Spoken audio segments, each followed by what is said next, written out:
तो बच्चों आज विद्युतीय स्थितिज ऊर्जा बताना है। पिछले क्लास में नहीं हो पाया था, तो सबसे पहले विद्युतीय स्थितिज ऊर्जा का परिभाषा जो है, डेफिनेशन हम लोग देखेंगे।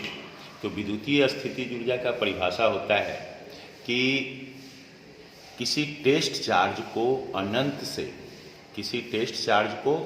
से विद्युतीय क्षेत्र के भीतर किसी बिंदु तक लाने में जो कार्य होता है, उस कार्य को विद्युतीय स्थितिज ऊर्जा कहते हैं।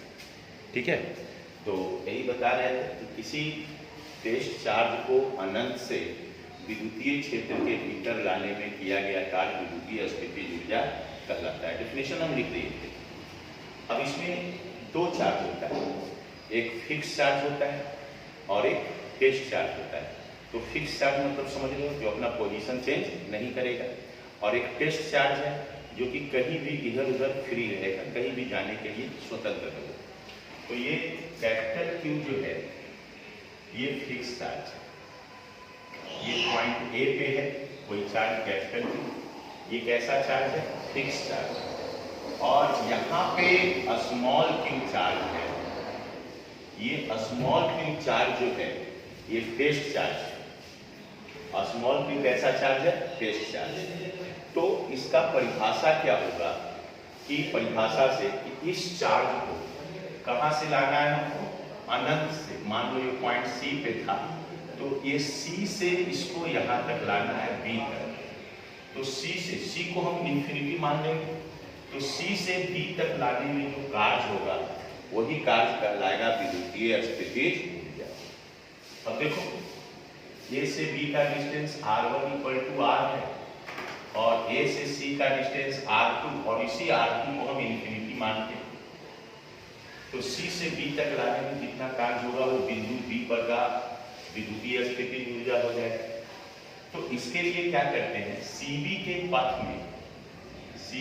पथ में हम लोग दो पॉइंट लेते हैं, M और N।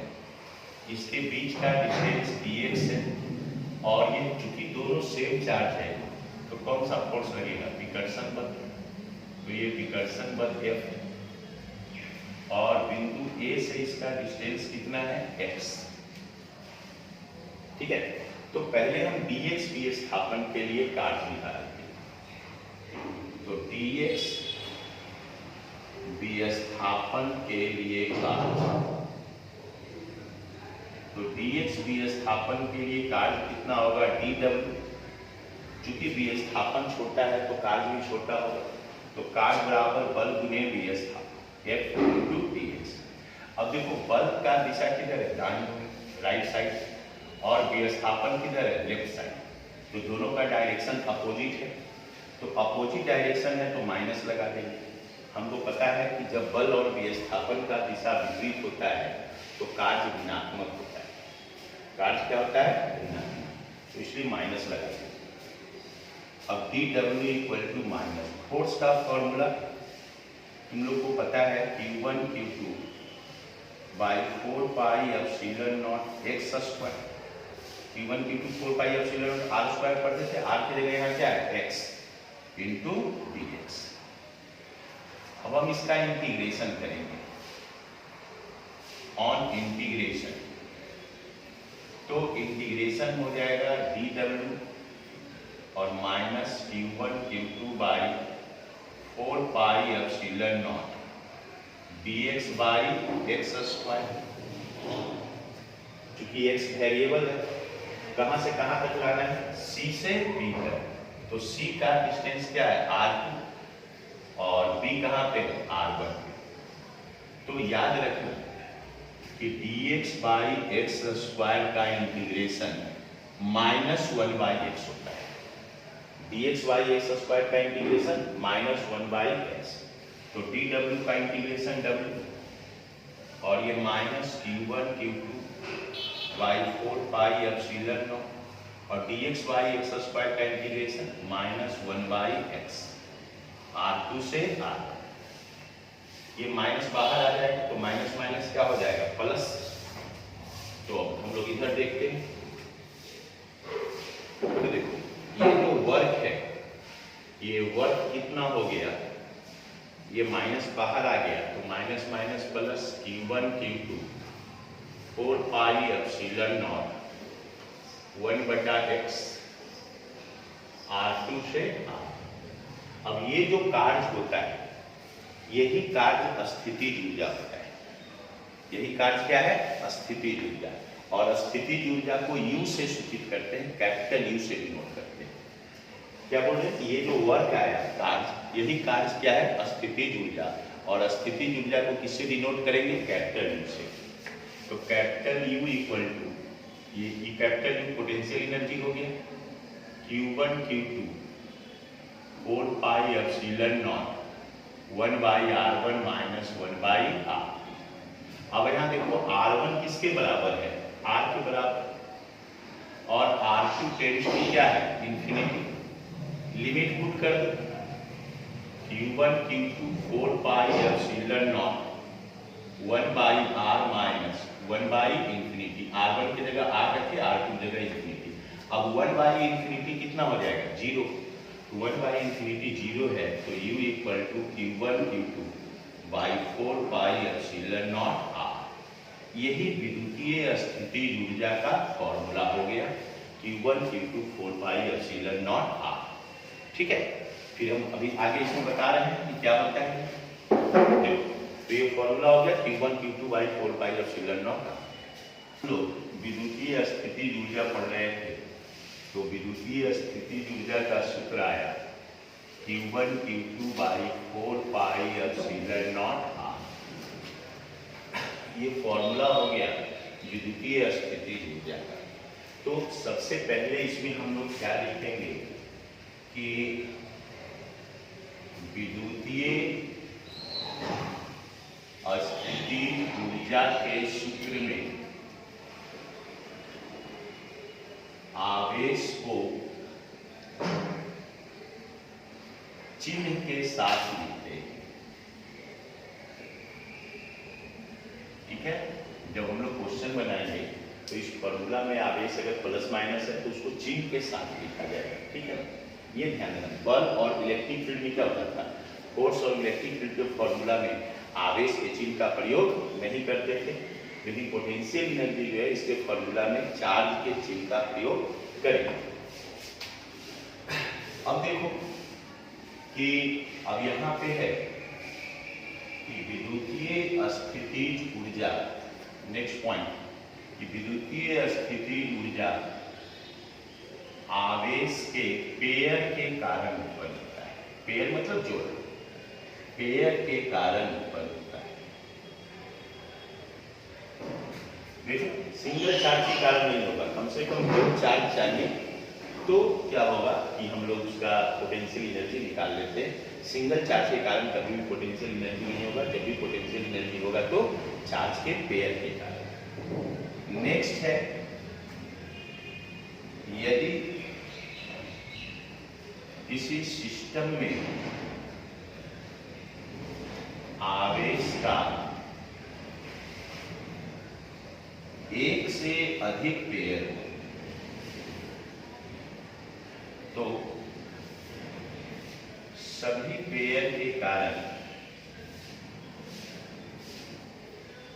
स्थितिज ऊर्जा ज्ञात कर उसे जोड़ते हैं। Like U equal to U1 plus U2 plus U3। जितना पेयर लगेगा तो एक पेयर है तो एक ही स्थितिज ऊर्जा निकलेगा। अब हम पेयर कैसे निकालते हैं चार्ज का वो बता रहे हैं।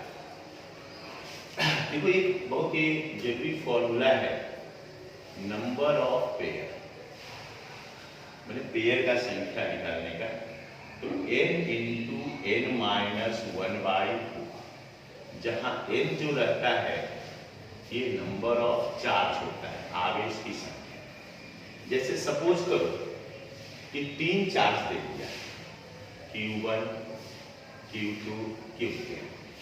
अब तुमको लगेगा कि कितना पेयर है, इसमें पेयर की संख्या कैसे निकालेंगे? तो सीधा देखो यहाँ कितना चार्ज है 3, 1 2 3, तो n इक्वल टू 3 रखेंगे।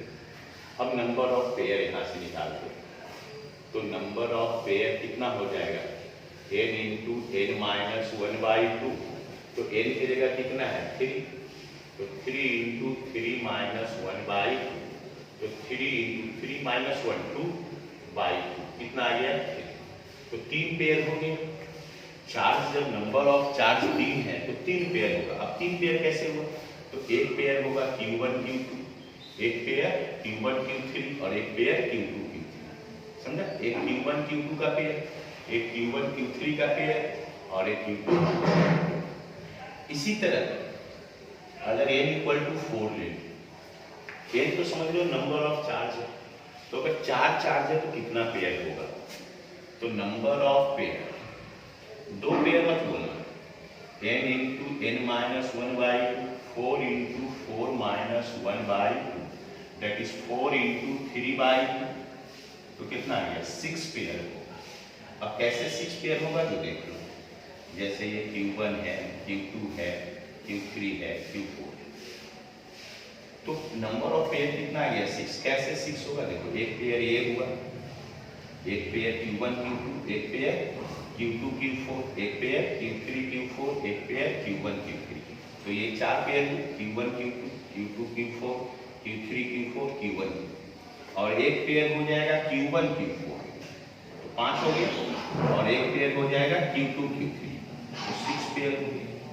तो ये 6 पेयर अगर पोटेंशियल एनर्जी निकालना रहेगा तो ये सभी 6 पेयर के कारण निकाल के जोड़ेंगे, इसमें निकालना रहेगा तो 3 पेयर के कारण पोटेंशियल एनर्जी निकाल के जोड़ेंगे।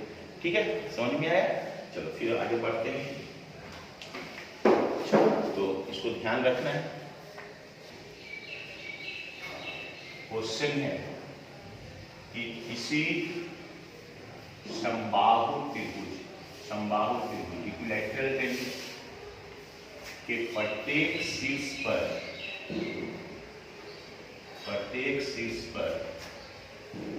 प्लस Q आवेश है तथा प्रत्येक भुजा की लंबाई स्मॉल a है, तो सिस्टम में कुल विद्युतीय स्थितिज ऊर्जा ज्ञात करें। कुल विद्युतीय स्थितिज ऊर्जा ज्ञात करें। अब देखो क्वेश्चन समझाएं। जैसे ये एक समबाहु त्रिभुज है, प्रत्येक भुजा की लंबाई a है स्मॉल, यहाँ भी प्लस Q चार्ज है, यहाँ भी प्लस Q है। अब ये तीनों शीर्ष है, वर्टेक्स इसका नाम दे दिए A B C। तो हमको पहले क्या करना है, सबसे पहले नंबर ऑफ पेयर फाइंड करेंगे। क्या फाइंड करेंगे, नंबर ऑफ पेयर। तो देखो चार्ज का संख्या कितना है 3, n इक्वल टू 3, तो नंबर ऑफ पेयर कितना हो जाएगा n इंटू n माइनस 1/2, तो नंबर ऑफ पेयर आ गया 3, n की जगह 3 है, 3 माइनस 1/2, तो नंबर ऑफ पेयर हो जाएगा 3 इंटू 2/2, दैट इज 3। अब हम देखेंगे कि 3 पेयर कैसे हुआ, तो एक ये दोनों हुआ AB, एक BC और एक AC। अब तीनों के कारण पोटेंशियल एनर्जी निकाल के हमको जोड़ना है। तो देखो फॉर पेयर AB के लिए देखो पोटेंशियल एनर्जी Q1 Q2 दोनों प्लस है, आवेश का चिन्ह लिखेंगे, दोनों plus by 4 pi epsilon not r, तो दोनों के बीच का दूरी यहाँ कितना है a, तो r की जगह क्या होगा a, तो ये हो गया Q square by 4 pi epsilon not a। ये इसके लिए। अब देखो BC पेयर के लिए निकालना, फॉर पेयर BC,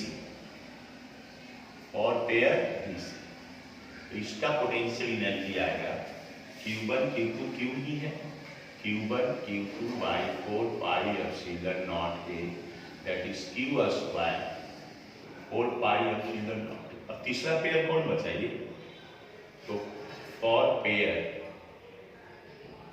AC, तो तो U3 हो जाएगा Q1 Q2 4 से में by 4 pi epsilon not that is Q square by 4 pi epsilon not. तो टोटल पोटेंशियल एनर्जी सबको जोड़ देंगे तो सब आया है Q square by 4 pi epsilon not plus U2। दूसरे के कारण ये भी कितना आया है Q square by 4 pi epsilon not plus U3 भी है Q square by 4 pi epsilon not.